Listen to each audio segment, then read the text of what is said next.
Hello student, welcome to Kamdev Sadhana Public School online teaching class. Student, let's begin today's class.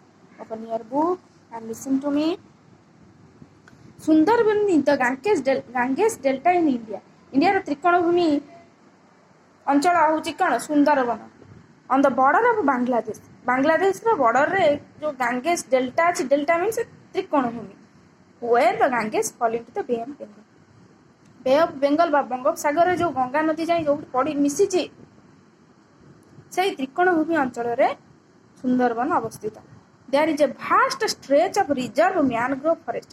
ସେହି ତ୍ରିକୋଣଭୂମି ଅଞ୍ଚଳରେ ବହୁତ ଯୋଜନ ପରିବ୍ୟାପ୍ତ ରିଜର୍ଭ ମ୍ୟାନଗ୍ରୋଭ ଫରେଷ୍ଟ ଅଛି, ସନ୍ତସନ୍ତିଆ ଜଙ୍ଗଲ ଅଛି, କଟ୍ ବାଇ ରିଭର୍ସ ଆଣ୍ଡ କ୍ରିକ୍ସ. ସେହି ଜଙ୍ଗଲ ମଧ୍ୟ ଦେଇ ଛୋଟ ଛୋଟ ନଦୀର ଧାର, ଝରଣାର ଧାର ବହି ଯାଇଛି. No one lives there. କେହି ସେଟା ରହନ୍ତି ନା, କେହି ରୁହନ୍ତି ନାହିଁ ସେ ଜଙ୍ଗଲ ଏରିଆରେ. But the people from nearby places, କିନ୍ତୁ ସେ ନିକଟବର୍ତ୍ତୀ ଅଞ୍ଚଳର ଲୋକମାନେ go into this reserve area to catch fish. ଏହି ରିଜର୍ଭ ଏରିଆକୁ ବା ଏହି ସଂରକ୍ଷଣ ଅଞ୍ଚଳକୁ କ'ଣ କରନ୍ତି? ମାଛ ଧରିବାକୁ ଯାଆନ୍ତି. ଏଇ ଯେଉଁ ରିଜର୍ଭ ମ୍ୟାନଗ୍ରୋଭ ଫରେଷ୍ଟ ବା ସଂରକ୍ଷଣ ସନ୍ତସନ୍ତିଆ ଜଙ୍ଗଲ ନିକଟ ଭିତରକୁ ଏମାନେ ମାଛ ଧରିବାକୁ ଯାଆନ୍ତି. ଆଉ କ'ଣ କରିବାକୁ ଯାଆନ୍ତି? କଲେକ୍ଟ ହନି ଆଣ୍ଡ କାଠ ସଂଗ୍ରହ କରିବା, ମହୁ ସଂଗ୍ରହ କରିବା ପାଇଁ ମଧ୍ୟ ଯାଆନ୍ତି. The problem has been not only a reserve mangrove forest. ଲୋକମାନଙ୍କର ପ୍ରୋବ୍ଲେମ ଯେଉଁ ସଂରକ୍ଷଣ ହେଇ ରହିଥିବା ଏଇ ଯେଉଁ ସନ୍ତସନ୍ତିଆ ଜଙ୍ଗଲ ନୁହେଁ, but also reserve forest for the royal Bengal tigers. ମହାବଳ ବାଘମାନଙ୍କ ପାଇଁ ସଂରକ୍ଷଣ, ବାଘ ସଂରକ୍ଷଣ ମାନେ ବାଘମାନେ ନିର୍ଭୟରେ ସେଠି ବୁଲନ୍ତି. ଏଇ ଯେଉଁ ବାଘମାନେ ହେଉଛନ୍ତି ଲୋକମାନଙ୍କର ଅସୁବିଧା. କ'ଣ?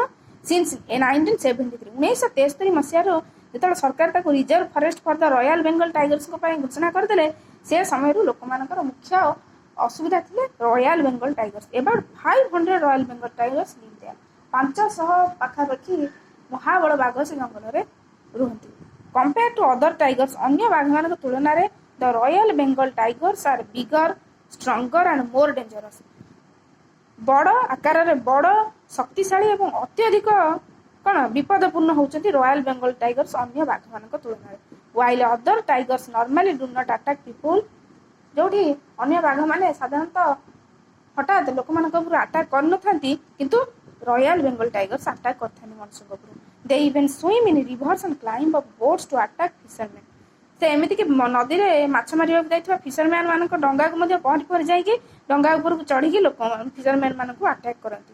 Thus the problem is how to save such people from these attacking royal bengal tigers.